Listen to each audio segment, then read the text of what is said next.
Hi all, greetings from the apocalypse. So this week in the studio, we fused a beautiful long fine silver tube. Now that tube was put together just like the one that I had been demonstrating all along. I showed you how to measure and cut and get the sides beautiful and straight and get the sides together. And I'll probably fuse that one too as a demo, but my apprentice Alexis was ready to fuse her big long fine silver tube, so I just figured let's jump in and I'd show you that.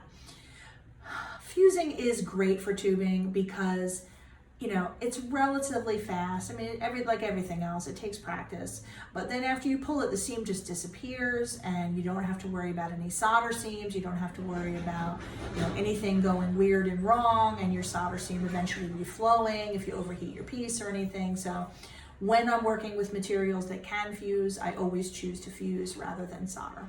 If you're working in sterling, of course, you're going to solder, and that's totally fine. At some point, I'm sure I will do a video on that as well and show you. But so I hope you enjoy the fusing of the tube. We're using a little tabletop ultralight kiln. We use them for fusing and for you know, granulation and enameling, and they're so handy, those little kilns.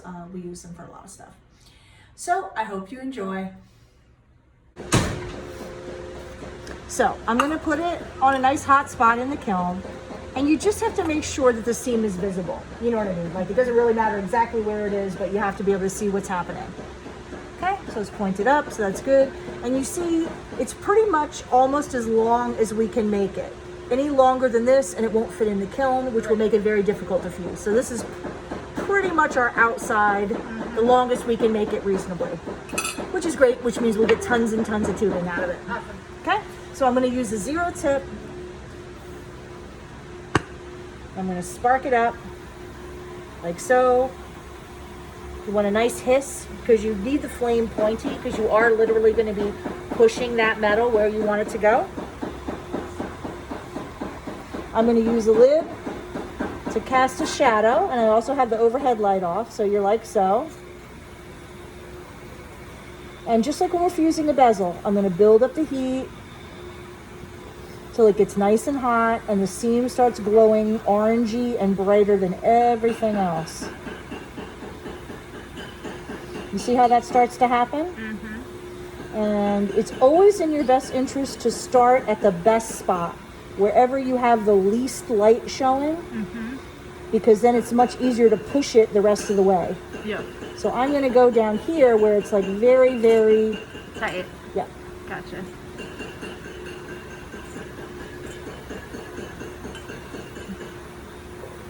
You see that, how you just kind of tickle it along? Mm-hmm.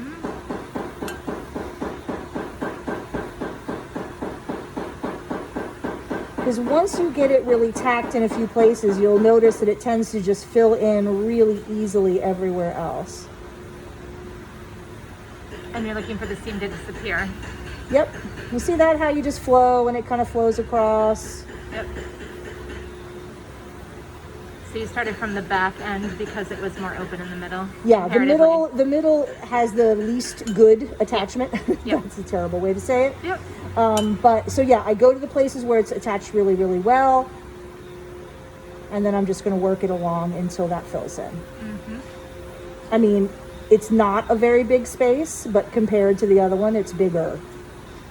You see what I mean? Yep. And you see how you just push it along, you get that liquid metal.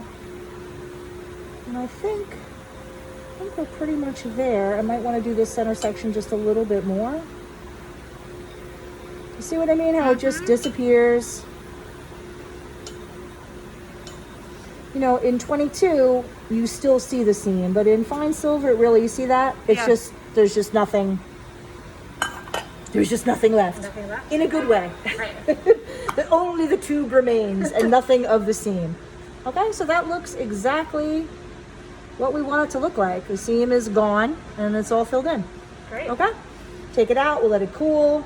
You can take a good look at it.